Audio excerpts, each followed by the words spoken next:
For a long time, the United States has always had the idea of containing China's development, and since Trump came to power, the struggle has been made clear. From the trade disputes in 2019 to the competition in various fields such as academics, technology, and medicine, the White House's intention to contain China has become clear. A few days ago, the U.S. Senate and the House of Representatives passed a National Defense Authorization Act. The bill mentions China even reaching 40 items. It is not so much a national defense bill as a bill to contain China, which aims to deter China with military power, so as to seize the exclusive right of speech in the Asia-Pacific region. According to reports, the provisions of the bill involving China cover various fields including military, technology, and academia, and the purpose is to gain a competitive advantage with China in various fields. It is worth mentioning that when the bill was handed over to the White House, Trump expressed his opposition to the bill not containing the protection provisions of the Communications Regulation Act that he requested to terminate.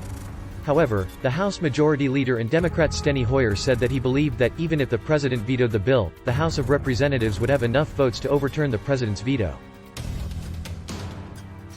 In addition, even in the last month of his term, the Trump administration continued to pressure China.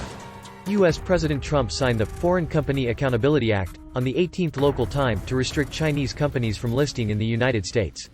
On the same day, the U.S. Department of Commerce website announced that the Bureau of Industry and Security of the U.S. Department of Commerce included dozens of Chinese companies on the Entity List, including China's largest chip manufacturer SMIC. At the same time, Trump also targeted Chinese power equipment and prohibited power companies from importing power system products from China. As early as this month, the U.S. expelled more than 1,000 Chinese scientific researchers on the grounds of combating technical theft. On December 3, U.S. Director of National Intelligence Dan Coats published an article claiming that China is the world's greatest threat since World War II and the #1 threat to democracy and freedom. In response, Chinese Foreign Ministry spokesperson Wang Wenbin said that the U.S. government's politicization of economic and trade issues violates its usual market economy and fair competition principles, as well as international trade rules.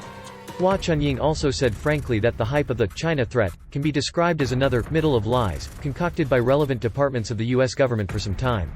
In fact, since the Sino-U.S. trade friction, the U.S. government has continuously sanctioned Chinese companies and Chinese talents on the grounds of national security and adopted a series of restrictive measures on Chinese companies. The bill passed by the White House this time directly exposed its intentions. In fact, the bill is not so much the United States targeting China, as it is the exposure of the U.S. government's ambitions, and the hegemonism pursued by it has made another leap forward in the world.